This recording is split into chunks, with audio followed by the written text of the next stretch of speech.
నమస్తే న్యూస్ 24 తెలుగుకు స్వాగతం. నా పేరు శ్రీలత. వార్తలోని ముఖ్యాంశాలు ఇప్పుడు చూద్దాం.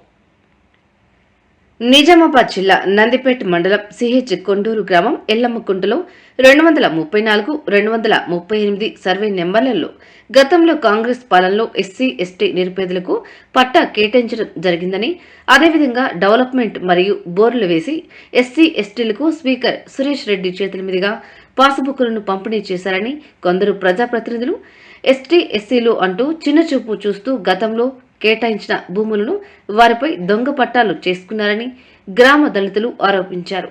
ఇప్పటికైనా ఉన్నత అధికారులు స్పందించి న్యాయం చేయాలని, లేని ఎడల ఎస్సీ ఎస్టీ నిరుపేదలతో కలిసి రాస్తా రోకో చేపడతామని హెచ్చరించారు. అన్ని ట్రాన్స్ఫర్ ఇస్తున్నాడు పోయిన భూములకు. అదే మా పట్ట భూములకు ఒక ట్రాన్స్ఫర్ మీ అంటే 10 సార్లు పట్టకాయలు పట్టుకోమని ఇయ్యాడు. ఎందుకంటే ఈ లైన్ ఎక్కడ ఉందంటే ఒక 2 కిలోమీటర్ పోయింది ఎస్ఆర్ఎస్పీలకు లైను. వాళ్ళు పెద్ద మేధావులు, భూస్వాములు, పెద్ద పెద్ద భూస్వాములు. మేము దళితులం సారు. దయచేసి మాకంతా పిల్లగాళ్ళు చిన్నగా ఉన్నారు. మేము ఎప్పటి నుంచో పోరాడుతున్నాం. కానీ ఈ టీఆర్ఎస్ ప్రభుత్వం వచ్చినప్పుడు ఇల్లీగల్ ఇది కట్టి బాగా ఎత్తులేపి ఇంక తూము పెట్టిరు. అల్కు తూము పెట్టిరు. మరి తూము ప్యాక్ చేసిరు సిమెంట్ కంకరతోని. నేను నా వయసు ఇంత 54 సంవత్సరాలు అవుతుంది. ఎప్పుడేమి ఎక్కడ మునగలేదు. 2 పంటలు వెళ్ళాయి. మాకు బోర్లు సుకున్నాయి. ఆయం నుంచి బోర్ చేసుకున్నాం. బోర్లు ఉన్నాయి, అన్నీ ఉన్నాయి. ఎల్లమ్మ కుంటల బోర్లు ఉన్నాయి. కాబట్టి దయచేసి గోదాగొడ్డుకు మెయ్యాలి. ఇక్కడ ఎస్ఆర్ఎస్పీలా గోదాగొడ్డు మెయ్యాలి. ఇక్కడ ఈ ట్రాన్స్ఫర్ ఏవైతున్నాయి అవి మొత్తం బంద్ చేయాలి. అవి వేయి బాగా తీసుకుంటుండే. ఇక్కడ వేయి ఉన్న చర్చ లైన్ చేయకుంటే ఇక్కడ మాకు మునగపో. ఇంత ముందు ఎప్పుడైతే ట్రాన్స్ఫర్ లైన్ ఇచ్చాడా పోయిన భూములకు బోర్లు వేసుకున్నారు. మళ్ళా ఎత్తు లేపేసిరు. మెత్తడి కట్ట ఎత్తు లేపేసి గోదగొట్టు వండకుండా ఏ సంగి పండించుకుంటారు. వర్షాకాలం వదులుతారు. ఇప్పుడు నీళ్ళు దిగిపోయినాయి ఎస్ఆర్ఎస్పీ జింకలకు, గోదలకు, జంతువులకు నీళ్ళు తాగకుండా చేసుకుంటున్నారు. మళ్ళీ గోదగొడ్డుతో మేస్తలేదు.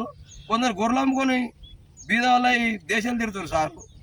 కుర్రవాళ్ళు గడ్డి లేకుండా అందరూ నాడుకుంటారు. ఇక్కడ ఎస్ఆర్ఎస్పీ గోదగొడ్డు మేస్తేనే మంచిగా ఉంటుంది. కొందరు బర్రెలు అమ్ముకుంటారు, కొందరు ఆవులు అమ్ముకుంటారు. అయితే మేము ఇక్కడ చెర్లింపగానే మై ఉన్న భూములని మునిగిపోతాయి. మై 30 కుటుంబాలు ఉన్నాయి సార్. ఇలా 30 కుటుంబాలు ఉన్నాయి.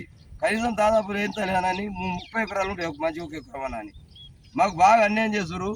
ఊరు కమిటీ గ్రామ పెద్ద మనుషులు భూముల వాళ్ళని దొరకపోతారు. కలెక్టర్ దగ్గరికి మేము రమ్మంటే వాళ్ళు వస్తలేరు. ఎందుకు వస్తలేరు? భూముల వాడు ఇంత బొక్కేసిండు. వాళ్ళకు ఆశ చూపించిండు కమిటీ వాళ్ళకు. మేము రమ్మంటే మాకు కేర్ చేస్తలేదు. మేము మాది వాళ్ళం కదా, తప్పుకోవడం బతుకురు అట్లా నేను అంటారు వాళ్ళు. ఆమె అడగ తెస్తారు వాళ్ళు. అంటే మేము తప్పుకుంటూ ఎలుగాలం ఉండాలి సారు. రేవంత్ రెడ్డి గారు, ముఖ్యమంత్రి గారు దయచేసి, ఆడియో సాబ్ దయచేసి, ఎంఆర్ఓ సార్ దయచేసి మా చర్చ మీరు తీసుకొని గతంలో పట్టా ఇచ్చిందే ఉన్నది. నేను పుట్టాను అప్పటి నుంచి మా నాన్న చేసిండు.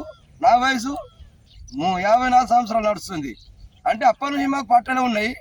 ఎక్కడో ఇప్పుడు తయారై పిల్లలు ఇల్లీగల్ తెలంగాణ కట్టేసి తూముని అలుగును మెత్తేసి బాగా చర్చ తిని మాకు ముంచుతున్నారు.